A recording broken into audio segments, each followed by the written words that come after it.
Tata Altroz India की सबसे safe hatchback कही जाती है क्योंकि इसे लॉन्च होने से पहले ही ग्लोबल एनकैप में 5 स्टार रेटिंग्स मिल गए थे। इसके अलावा भी कई सारी हैचबैक्स इंडियन मार्केट में बेची जाती हैं, लेकिन वो इतनी मजबूत नहीं है। हालांकि वो सब भी अपनी अपनी जगह पर काफी अच्छी हैं, लेकिन जहां बिल्ड क्वालिटी की बात आती है वहां ऑप्शन में सिर्फ एक ही नाम रहता है और वो है एल्ट्रॉज का।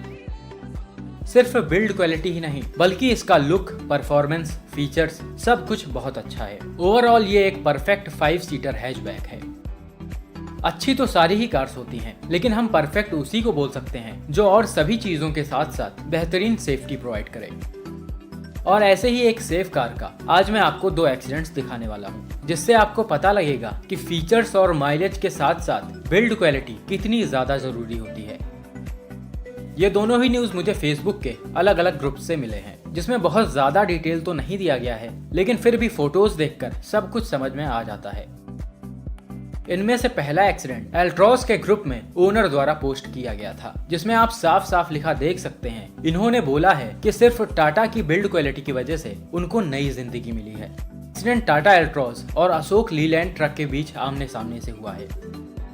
फोटोज देखकर साफ पता चल रहा है कि यहाँ जो भी हुआ वो ओवरटेक करने के चक्कर में हुआ है। अब इसमें गलती किसकी थी ये नहीं पता। ट्रक से लड़ने के बाद एल्ट्रॉज का पूरा फ्रंट बुरी तरह से डैमेज हो गया। देखने में ऐसा लग रहा है कि ये टक्कर 60 से 70 किलोमीटर पर आवर की रफ्तार में हुआ होगा। हालांकि फ्रंट से इंपैक्ट पड़ते ही कार के एयरबैग्स तुरंत ही ओपन हो गए, जिससे इसमें बैठे पैसेंजर्स को बिल्कुल भी चोट नहीं आई। यहाँ पर टाटा एल्ट्रॉज के ओनर ने एक बेहतरीन और सेफ कार चूज करके समझदारी दिखाई है। मेरी आप सभी से रिक्वेस्ट है कि फीचर्स, माइलेज और लुक के साथ साथ सेफ्टी को भी प्रायोरिटी दें और एक सेफ कार खरीदें, फिर चाहे वो किसी भी कंपनी की हो। बात करते हैं अगले एक्सीडेंट के न्यूज पर। यह न्यूज मुझे फेसबुक के एक पेज गोवा हेराल्ड से मिला है। पोस्ट में लिखा हुआ है कि टाटा एल्ट्रॉज का ये एक्सीडेंट जुआरी नगर नेशनल हाईवे पर हुआ है, जहां पर कार एक डिवाइडर से लड़ने के बाद पलट गई। एक्सीडेंट के वक्त कार में 5 लोग बैठे थे, जो बिना किसी इंजरी के सेफली बाहर आ गए। इसके अलावा कार चला रहे ड्राइवर ने बोला कि सभी पैसेंजर्स सीट बेल्ट पहने हुए थे, जिससे उन सभी लोगों की जान बच गई। गाड़ी को देखकर साफ पता चल रहा है कि यह डिवाइडर से लड़कर लेफ्ट साइड में पलटी है और कुछ दूर तक स्किड भी हुई है, क्योंकि सारा डैमेज इसके लेफ्ट साइड में ही दिखाई पड़ रहा है।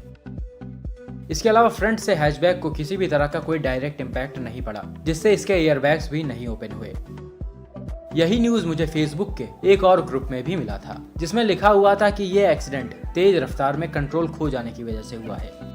उसी पोस्ट में मुझे एक कमेंट भी दिखाई पड़ा, जिसमें बताया गया था कि ड्राइवर के अलावा किसी ने भी सीट बेल्ट नहीं लगाया था और ड्राइवर को छोड़कर सभी लोग ड्रंक थे। कमेंट करने वाले को ये सब इसलिए पता था क्योंकि उन्होंने ही सबको कार से बाहर निकाला था। अगर ये बात सच है तो वाकई में अंदर बैठे लोगों ने बहुत ही गलत किया, क्योंकि ऐसा करने से ज्यादा दिन तक उनको किसी भी कार की बिल्ड क्वालिटी सेफ नहीं रख पाएगी। आपको कार उसी स्पीड में चलानी चाहिए जिसमें आप उसे कंट्रोल कर सकें। जरूरी नहीं है कि आप बहुत ज्यादा तेज रफ्तार में गाड़ी चलाएं, फिर किसी डिवाइडर में लड़कर पलट जाएं। तो गाइज इस वीडियो में बस इतना ही। आपको वीडियो कैसा लगा हमें कमेंट्स में जरूर बताएं और मेरे चैनल को सब्सक्राइब कर बेल आइकन दबाएं। धन्यवाद।